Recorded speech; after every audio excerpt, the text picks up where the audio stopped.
Yes. Waktu ngobrol. Ini waktu kita ngobrol. Kabar bagus dong. Kabar bagus ya? Bagus. Kabar hebat luar biasa. Hah? Oh ya gitu ya. Makanya kita ini lagi ini aja. Lagi baik-baik saja ya? Bukan, maksudnya sesuai style kita aja. Boleh sih, nggak apa-apa. Style kita aja. Style kita aja dong. Atau ada slogan? Enggak sih. Enggak sih. Kan slogan kita ting ting. Gitu kan? Ini nggak berasa ya, udah seminggu lewat ya. Dan situasi semakin memanas. Oh, ini lagi seru lagi nih. Situasi baik yang memanas ya. Iya benar. Yang kita maksud sama nggak nih? Sama. Kok tahu? Kan saya belum cerita. Kan kita bisa saling baca pikiran. Apa yang seru? Politik lagi memanas. Memanas ya? Memanas politik. Hebat ya mereka ya. Sakti sih bos. Sakti. Manuvernya luar biasa. Yo, ini kalau bahas ini panjang, kali lebar, kali dalam, kali tinggi. Jadi kira-kira dengan adanya pemanasan politik ini arahnya gimana? Ya, semoga harapannya semua baik-baik saja. Baik-baik ya. Ya karena sudah mulai pada bercuit juga. Pasti baik. Ya. It's okay. Indonesia tidak sanggup untuk mengalami kejadian-kejadian yang menyeramkan kembali. Enggak lah, pasti baik. Amin. Pasti baik. Indonesia pasti baik. Nah, ngomong-ngomong Indonesia pasti baik, itu kan optimis nih, Bos. Bukan optimis. Emang yakin? Bongkar ke depan dong kita. Oh, yakin ya? Bukan yakin, emang ini proses yang kita akan lalui. Nah, iya sih. Nah, ini tadi kalau ngomong-ngomong soal optimis itu ya. Bukan optimis, memang rutenya begitu. Rute begitu. Ada orang-orang, kalau mau optimis lagi bahaya nih. Ntar akan diteruskan lagi. Ada saat ini ya, yang saya lihat, karena saya juga pernah ngalamin. Berapa bulan lalu, berapa tahun lalu itu ya, saya ngalamin yang namanya insecure. Mungkin teman-teman juga semua ada yang ngalamin juga, mungkin boleh komen nanti ya, tentang insecure ini gitu. Itu kan ada orang-orang yang mungkin gak nyaman sama dirinya sendiri. Saya terlalu gemuk, saya terlalu kurus mungkin. Itu yang jamak lah ya, yang biasa gitu ya. Saya nggak ganteng, saya jelek, hidung saya pesek, dan sebagainya lah. Ya, itu fisik lah. Insecure badan gitu. Ya, maksudnya itu badan. Coach pengalaman. Oh, kalau saya enggak. Jadi saya cukup sehat.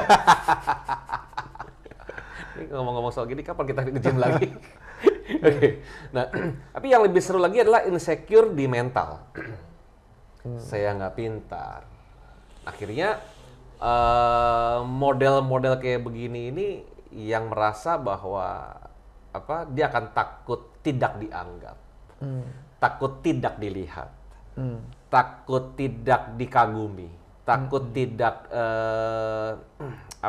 tidak tersorot dan sebagainya, takut kalah dan sebagainya.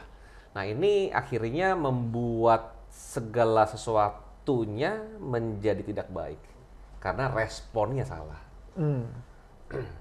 Semuanya baik sebenarnya, kondisi semuanya baik, story-nya semua bagus, the real story, the real happen is good, but the story inside orang ini adalah menjadi tidak baik. Wah, ini orang nggak benar, kan gitu kan? Wah, ini orang pasti buat sesuatu karena ini kan. Wah, nggak mungkin dia bisa begitu karena ini nih, mas. Story. We create our own story. Ya kan, in our head basically. Kita membuat cerita di otak kita. Ya. Itu bukan cerita sebenarnya, tapi hanya asumsi kita sebenarnya kan. Karena yang kita lihat seperti itu. Responnya salah, hasilnya menjadi buruk. Ini berbahaya, Pak. Kalau Pak Andi, insecurity itu apa sebab dari insecure dan bagaimana cara kita mengendalikannya, Pak, atau menavigasinya? Boleh sharing nggak, Pak? Kayaknya coach sudah bahas tadi. Kan coach sudah jelasin. Iya, karena saya ngalamin waktu dulu. Iya, soalnya kan tadi kan sudah dijelaskan. Oke, masalah mayoritas orang itu kan mereka punya mental yang bermasalah di dalam pikiran mereka. Dan tadi coach sudah sampaikan bahwa penyebabnya adalah nggak pede. It's not a true story, atau mungkin bahasa simpelnya wrong beliefs. ya kan? Penyebabnya wrong beliefs. Wrong beliefs, yes. Ya itu mereka punya kepercayaan yang salah terhadap diri mereka. Ya. Ya, saya rasa itu masalahnya. Jadi jangan sampai punya wrong beliefs. Masalahnya kan banyak orang nggak sadar loh Pak. Respon ini kan respon yang mereka keluarkan, respon yang muncul di otak mereka, respon yang muncul di emosi mereka, itu mereka nggak aware loh bos. Karena ini yang pernah saya alami kan. Saya pernah bilang nanti, saya pernah ngalami ini. Akhirnya respon saya ini jelek. Wah nih orang, nah gitu kan. Wah ini nggak bener nih, ini nggak bener. Padahal ya nggak bener saya, bukan dia, bukan kondisinya. Jadi gini, memang ya kadang-kadang orang tuh suka komplain gitu. Nah itu dia. Komplain tuh, kok dia nggak seperti yang saya pikirkan? Kok kondisinya nggak seperti yang saya pikirkan? Yang benar kan harusnya sesuai yang saya pikirkan, nah itu jadi masalah. Padahal sebenarnya mereka adalah sebagaimana mereka adanya, dan kita tidak bisa mengubah seketika gitu. Kondisi yang datang itu memang nyata gitu, memang begitu, nggak bisa kita kontrol, memang itu begitu. Dia. Nah itu kan yang seringkali kadang juga kita lakukan ya. Maksudnya saya udah maksimal nih, harusnya respon lu gitu dong sama gue, gitu kan. Contohnya, saya udah naktir lu makan, lu masa nggak terima kasih sama gue sih? Ada yang begitu kadang-kadang. Dia butuh validasi, butuh pengakuan, butuh direspon sesuai harapan dia. Nah ini yang itu impossible ya, itu tidak ada. ini bongkar lagi ya. Ini apa ngomongnya? Tipuan lagi ya. Iyalah, jadi kita berharap hidup itu bisa kita atur, bisa kita kendalikan, bisa kita rencanakan, bisa kita setting gitu. Seolah-olah kita adalah Tuhannya. Padahal sebenarnya kita adalah Tuhan, itu sutradaranya bukan kita. Kita ini aktornya. Kita ini adalah aktor yang lagi dibentuk gitu. Bukan jangan Tuhan yang dibentuk dong. Harusnya kan Tuhan yang ngatur. Yes. Masalahnya maksudnya saya cakep gitu. Maksudnya gimana? Cakep itu gimana tadi? Ya ganteng juga sih. Oh iya sih. Ini salah ngomong gak enak soalnya. Tadi lebih sempurna. Tadi bongkar bohong gitu. Akan lebih sempurna jika badannya lebih bagus Pak Andi, Pak. Oh iya sih. Itu saya udah sadari kok. Oke, out of konteks. Ya. Maksudnya apa nih? Menyerang bully gua nih? Nah kan, ini insecure lagi nih. Oh, insecure lagi gak ya? Saya cinta diri saya padanya ya. Wes. Karena saya terlalu pede, makanya saya cuek kan gitu masalahnya. Itu kan yang nggak tahu. Iya juga. Coba kalau gua nggak pede, gua kan nggak cuek, gua saking pedenya dong. Tapi itu jadi tidak baik ya. Tidak baik karena terlalu pede. Iya. Terlalu nggak bagus. Iya, karena ya merasa oke lah, gua begitu juga oke kok. Harusnya gua bisa lebih oke kan. Jadi tadi saya bilang cakep itu karena tadi Pak Andi bilang, bos bilang tentang Tuhan tuh sutradaranya. Iya, sadar nggak sadar kita kan itu aktornya, harusnya gitu, harusnya begitu. Posisinya jangan diubah dong. Diubah. Namanya seringkali terjadi adalah kita sutradaranya karena kita we create our own story in our head. So kita sutradaranya, kita aktornya, gitu kan. Padahal kita bukan sutradaranya. Jadi it is not a real story. Iya, makanya kita suka ngatur Tuhan ya. Nah, ini menarik nih. Nah, ini boleh dibahas kalau gitu. Apa? Bahas ini nih, ngatur Tuhan. Ngatur kondisi, ngatur situasi, semua diatur sama kita ya. Iya, supaya semua sesuai sama harapan kita. Iya. Kita nih jadi tuannya. Padahal kita ini pribadi yang lagi dibentuk, bukan tuannya. Jadi kita mengalami banyak kejadian itu kan sebenarnya untuk membentuk kita. Kalau kita sadar. Katanya kan banyak orang nggak ada kesadaran ya. Oh, tadi obrolan sebelum podcast. Malah maksa ya, banyak yang maksa lagi. Akhirnya maksa untuk apa yang diharapkan terjadi gitu. Kacau itu. Makanya saya waktu itu pasti ngomong sih, kita wajib punya harapan, cuman jangan pernah berharap. Karena kalau berharap jadi kecewa sebenarnya Pak. Apalagi berharap sama manusia. Pengharapan harus dong, tapi pengharapannya itu arah dan dasarnya harus tepat. Nah, harapan harus tepat, betul. Itu pengharapan kalau nggak ada kita game over dong. Bukan Pak, jangan berharap itu karena ego ujungnya. Berharap kan harusnya kan bahasa gitu Bos. Kan berharap nih, aduh kan harusnya dia akan gini sama gue ya. Nggak tahu kejadian kecewa. Ya mungkin pengharapannya harus berdasar. Nah itu dia. Kalau pengharapannya tidak berdasar, jadi bahaya. Ya jangan jadikan itu sebagai pengharapan lah. Gitu. Kalau pengharapan penting, cuman mungkin banyak pengharapan yang dasarnya tidak ada. Nah itu dia. So akhirnya adalah seringkali kita buat story di otak kita behavior-nya salah, perilakunya salah, emosinya salah, semua salah. Gitu kan. Nah yang seru itu yang tadi si ngomong Pandi juga, bahwa cara kita untuk bisa menavigasi diri tadi, supaya bukan Tuhan sebagai saudaranya, bukan Tuhan sebagai yang kita atur, tapi Tuhan yang ngatur kita gitu kan. Karena kita tidak sadar apa kita lakukan. Kita nggak aware nih Pak. Nggak aware dengan pikiran kita, nggak aware bahwa oh ini sebenarnya yang insecure gue loh. Yang salah sebenarnya gue, bukan keadaan, bukan situasi, kan gitu. Iya, banyak orang begitu ya. Pada saat mengalami situasi, ya, baik itu yang disebabkan oleh orang lain, ataupun memang situasi itu natural terjadi gitu ya. Mereka bukannya introspeksi, bukannya menyesuaikan ya, untuk bisa bukan menyesuaikan kala, konteksnya tuh gini, menyesuaikan diri ya, cara untuk bisa melewatinya, tapi malah menyalahkan orang, menyalahkan situasi ya. Yes. Menyalahkan Tuhan juga sih. Jadi blaming, jadi blame, jadi ya menyalahkan bos, ya yang pernah kita bahas di podcast berapa sih lupa tuh, nyalahin bos, barang, orang, situasi. Betul. Kan? Betul. Nyalahin kondisi, nyalahin barang. Saya tadi hampir mikir bos yang dimaksud siapa nih? Tentu nggak salah ngomong gue. Ternyata itu akronim. Akronim. Ya. Nyalahin bos. Karena kita nggak aware, nggak sadar dengan diri sendiri. Nah pertanyaan saya lagi nih bos. Kalau bos ada kisi-kisi nih, supaya kita sadar, kita mesti gimana ya? Karena untuk buat orang sadar tuh nggak gampang bos. Memang sih, saya setuju sih. Banyak orang waktu mengalami sesuatu bukan jadi sadar, malah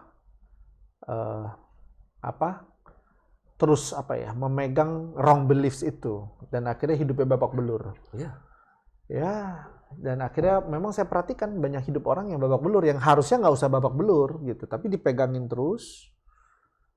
Akhirnya ya itu ya, menabrak hukum-hukum yang sudah ada, benjol, yang kita bahas di episode keberapa lah gitu.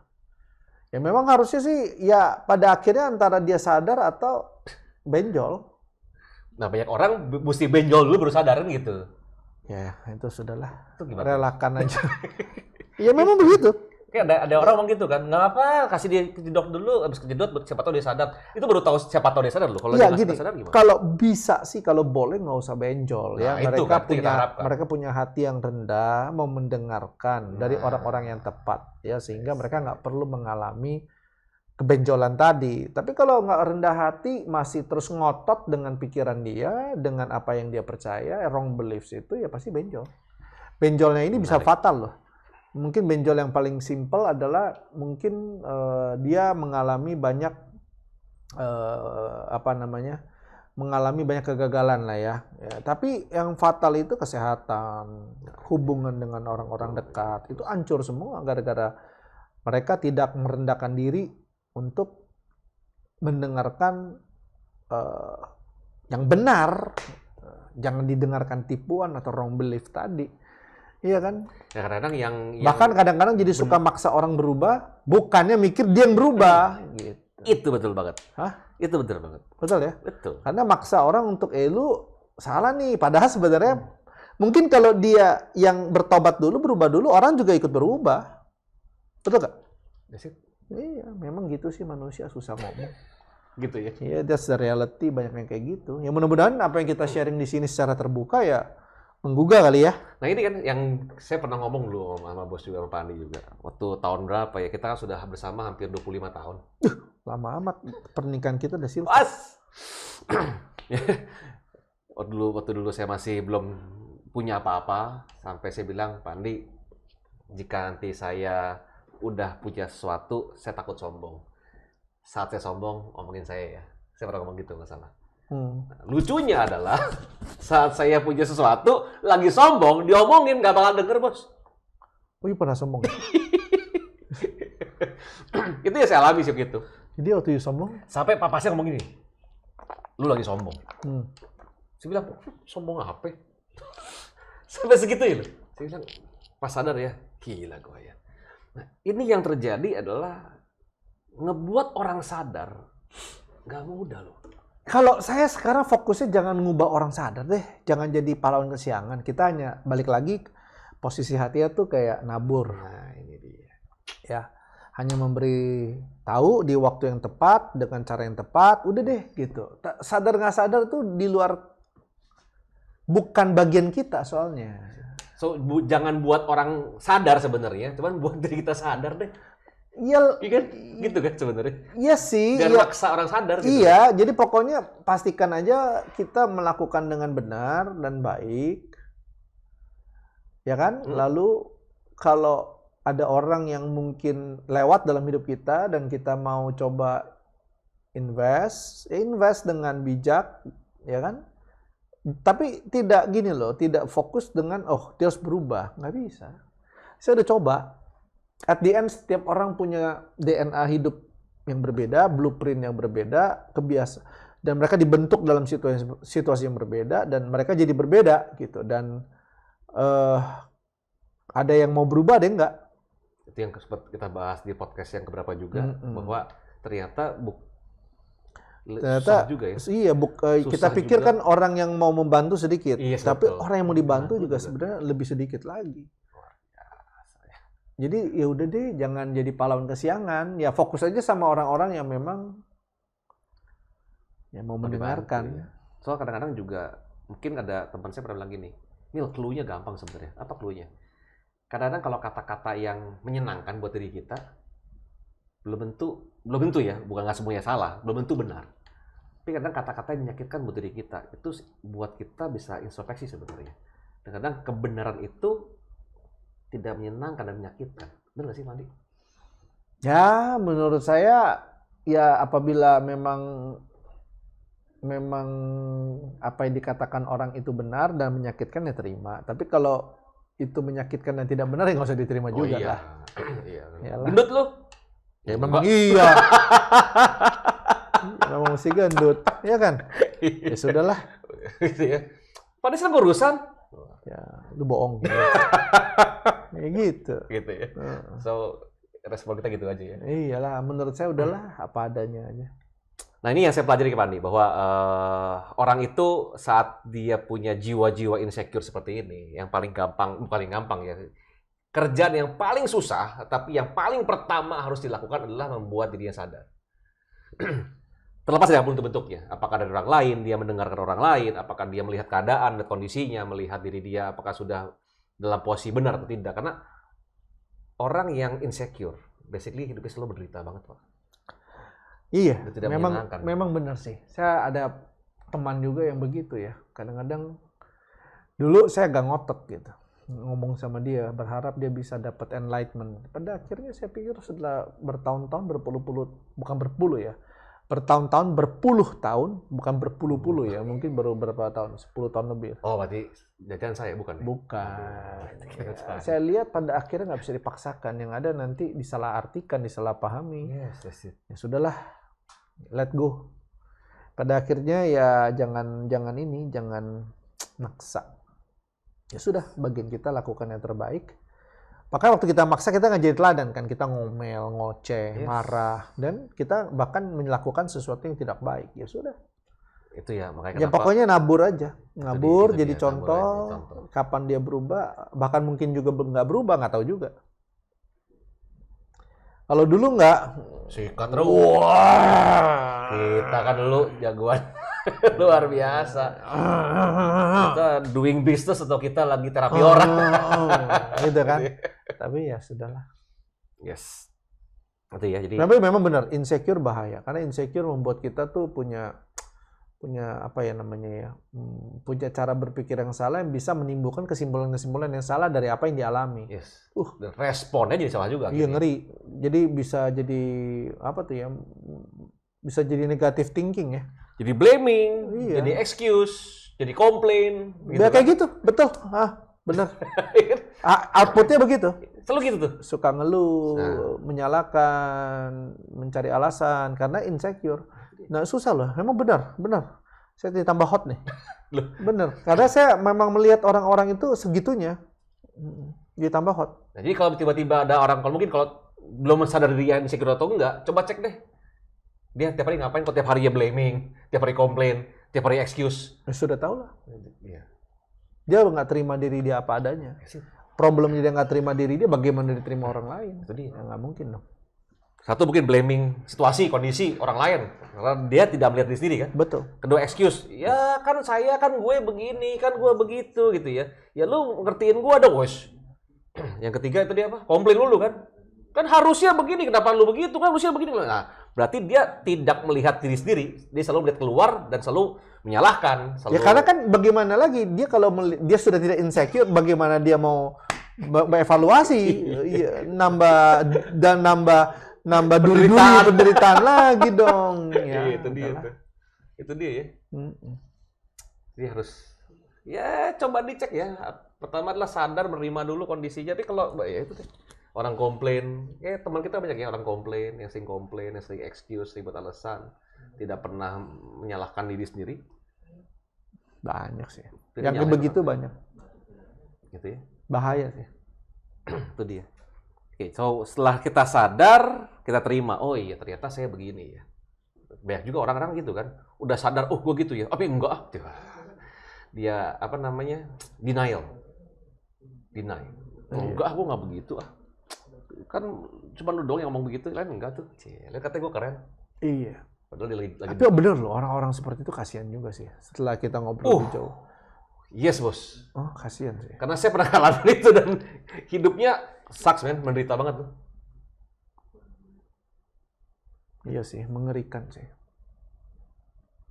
Seru loh. Tapi yang saya... Kayak dia mematikan potensi ya jadinya. Dia tidak melihat dirinya itu berguna. Dia tidak melihat dirinya itu luar biasa sebenarnya. Tapi dia selalu melihat bahwa dirinya I'm nothing. Karena dia begitu, respon keluarnya jadi salah. Iya. Kasihan sih. Ya, tapi ya tergantung masing-masing orang lah ya. Kunci pertama satu, Pak, menyadari bahwa oh iya saya begini dan nerima. Oh iya saya begitu. Ya saya memang begini.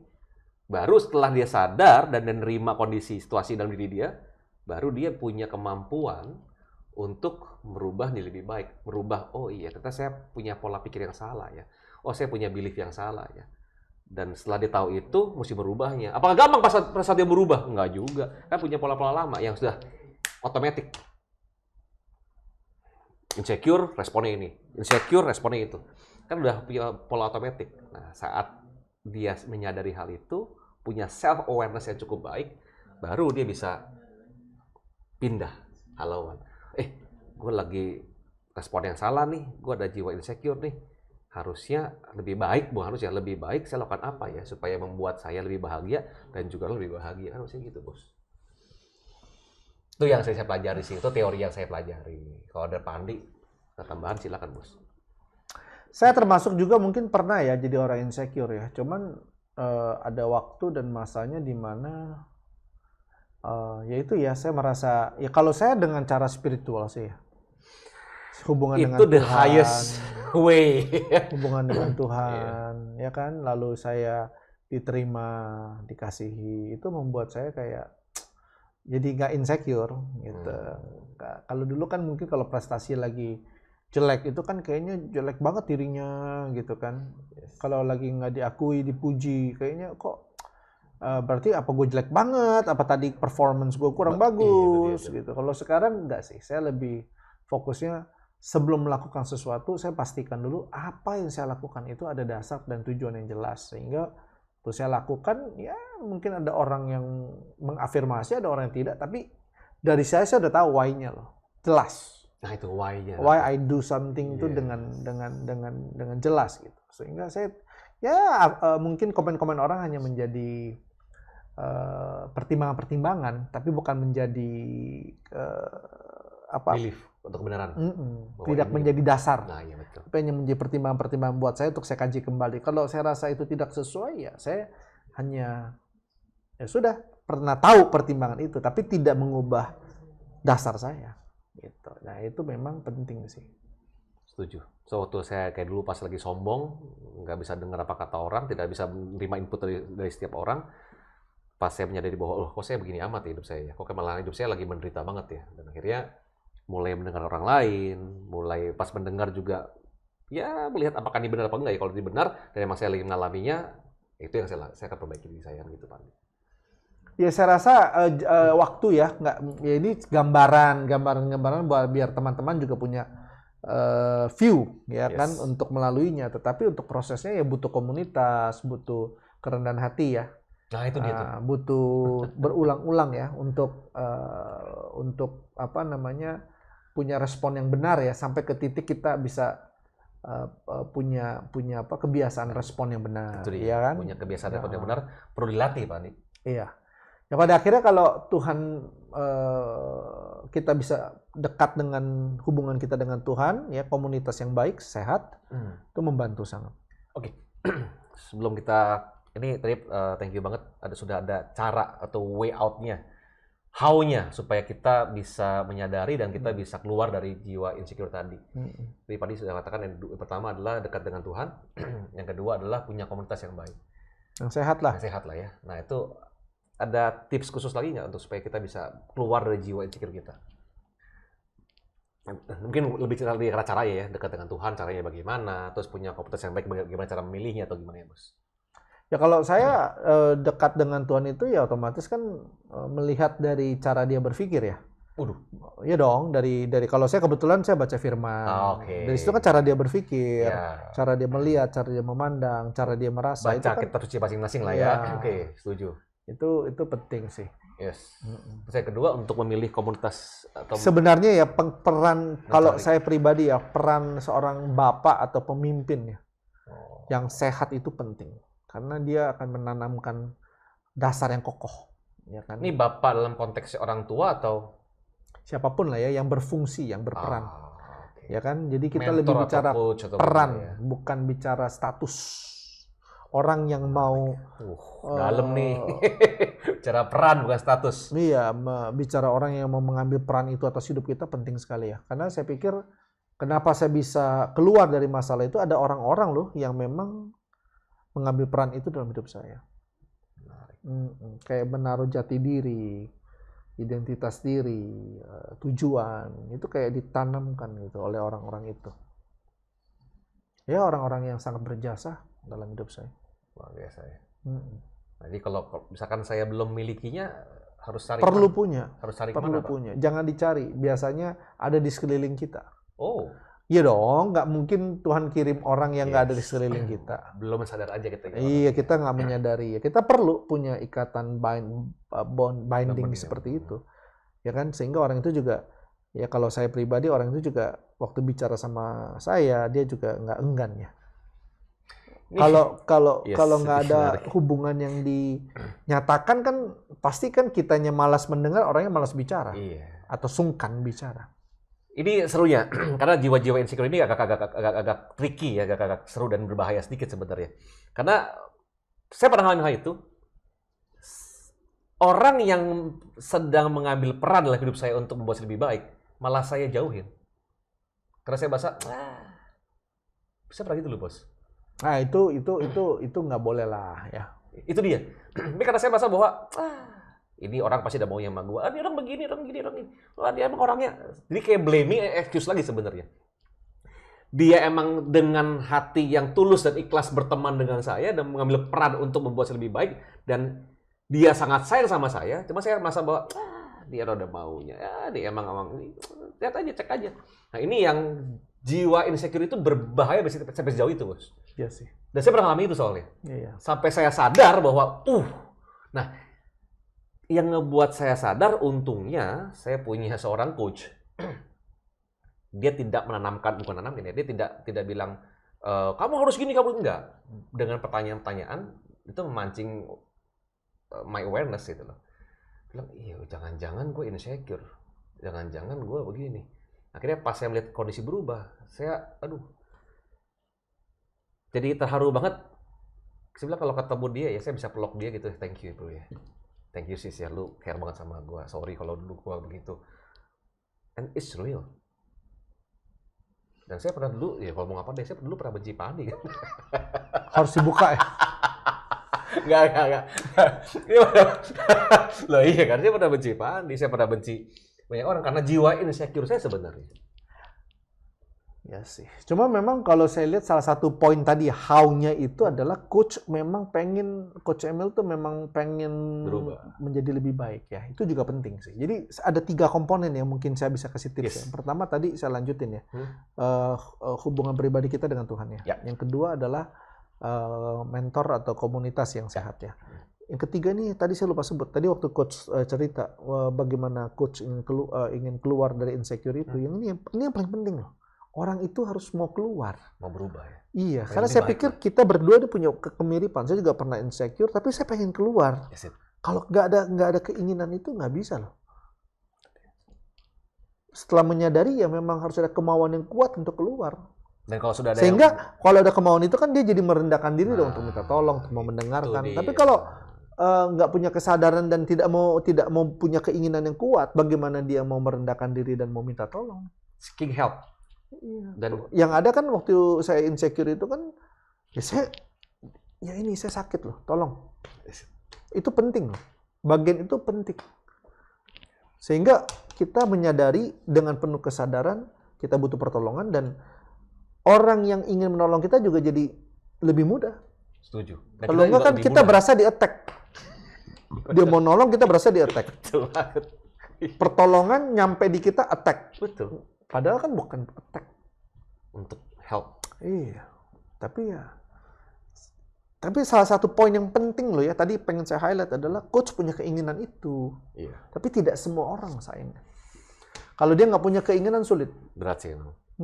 Iya, itu berat. Ya kayak tadi kan coach waktu kita lagi ngobrol di dalam kan saya ngomong hal yang sensitif. Ya hati-hati loh sama gitu kan. Karena itu saya lihat itu ada bibitnya loh. Nah, tapi kan coach nggak marah sama saya, malah mengakui kan. Setuju. Iya benar. Tapi memang itu ada bibitnya. Karena saya beberapa kali perhatikan loh. Kok ada bibit ini nih ya. Yang dijadikan sebagai bercandaan. Tapi ini nggak bukan candaan. Ini memang sesuatu yang lagi diinginkan dan jangan sampai dibuahi dong. Nah, gitu. Jadi ya kan itu kan hubungan pertemanan kita mengizinkan kita saling bisa mengingatkan. Kalau nggak repot bisa good start tapi endingnya not good. Ya karena kalau terjebak keselip sekali aja, wah runyam dunia. Dunia satu kali aja lagi. Waduh, bisa berbahaya sekali. Satu kali aja selesai. You sudah start good sampai usia segini kan keselip sekali kan bocengli kan. Itu sih luar biasa banget ya. Iya nah ini yang kita harus berterima kasih juga kalau kita punya teman-teman baik, punya mentor-mentor yang baik, dan punya keinginan untuk merubah hidup jadi lebih baik. Iya, itu penting. Harus dari diri kita punya keinginan dulu. Yes. Bahkan saya harus highlight itu. Itu dia. Kalau help ya, diri sendirinya nggak punya, pasif, selesai. Dan poinnya paling penting itu. Mungkin kali ini di segmen ini saya mau highlight itu. Yes. Dari problem orang-orang insecure ini harus dari dirinya mau sembuh. Nah itu dia. Dan pada saat mau sembuh, pas dapatin pertolongan, jangan nolak. Iya. Dan harus diuber orang itu. Ayo, betul. Ayo, please help me. Ya posisinya begitu dong. Iya. Kalau mau posisinya nggak begitu nggak bisa.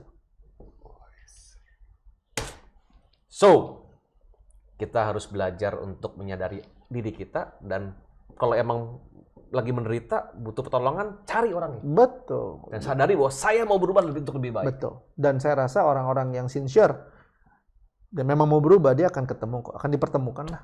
Atau mungkin jangan-jangan sudah di sekeliling kita sebenarnya. Betul. Selama ini kita nolak-nolakin aja. Betul. Jadi so teman-teman yang nonton ini boleh cari ya, boleh cari teman-teman yang sudah ada sebenarnya atau orang-orang yang sudah ada sebenarnya yang lagi menolong kita, cuma kadang kita malah benci dia atau karena nggak sesuai keinginan kita. Itu dia. So, ini seru buat saya. Tolong divalidasi benar apa enggak. Sahabat yang baik itu bukan sahabat yang cuma bisa menyenangkan kita, bukan cuma bisa untuk ngangkat-ngangkat kita doang. Tapi sahabat yang baik adalah sahabat yang bisa ngomongin diri kita apa adanya, yang kadang-kadang juga buat kita gak suka sama dia. Betul. Itu sahabat baik namanya. Betul. Oh, yes. Tapi kalau ngangkat coach sih berat loh. Jadi saya kayaknya bagian ngangkat-ngangkat orang lain aja ya. Iya. Susah ngangkat sama jilat gak enak sendiri kan. Ini bahaya ngomong sama Andi nih. Oke, itu dia. Jadi kata kuncinya adalah sadar diri, kita mau berubah lebih baik. Dan Kalau saya lebih highlight di itu. iya. Ada keinginan yang besar di dalam. At the end semua orang yang berhasil ya dalam hidupnya, ada satu keinginan yang besar dari dalam diri dia untuk dia lebih baik. Lebih baik. Itu yang jauh lebih penting. Nah, itu dia. Saya percaya kalau orang yang punya keinginan itu, orang di sekeliling ataupun Tuhan akan Lihat. merespon lah. Nah, saat respon, diterima, di-accept, dan kejar orang itu supaya diri kita lebih baik. Yes. So, semoga video ini bisa membantu teman-teman semua yang di luar, Insecure. yang di nonton video ini, yang cek diri sendiri dulu aja, jangan-jangan mungkin Anda insecure. Nah, kalau emang Kan ciri-ciri udah ada tadi. ya, Parameternya. suka complaining, suka excuse. Suka cari Cari alasan. alasan, suka menyalahkan orang lain, dan suka komplain. Ya. Kalau emang itu, sadari itu. Oh, satu lagi, mudah tersinggung. Nah, Iya benar juga bener, sih. itu penting. Itu penting, itu betul. Iya emang sih, baper banget ya. Baperan. Sensi banget itu orang ya. Ya. Iya tuh. Itu jiwanya nggak utuh, dia nggak merasa fulfill. Akhirnya butuh makanan dari luar waktu nggak dapat, atau bahkan mendapat respon yang sebaliknya tuh kayak langsung bereaksi. Suka bereaksi. Nah itulah, suka bereaksi juga tuh. Nah ini makin dikulik makin dalam nih. Iya, udah. Oke lah. Makin asik nih. Nah, itulah ya. Jadi mungkin teman-teman kalau sudah dapat sesuatu dari video ini, boleh disebarkan juga ke teman-teman yang lain gitu kan. Yes. Dan boleh like and share dan komen juga supaya kita bisa bantu menemani teman-teman semua melewati kondisi-kondisi yang nggak nyaman untuk kita semua jadi lebih baik. Yes. Gitu ya. So thank you bos ya for today. Ting.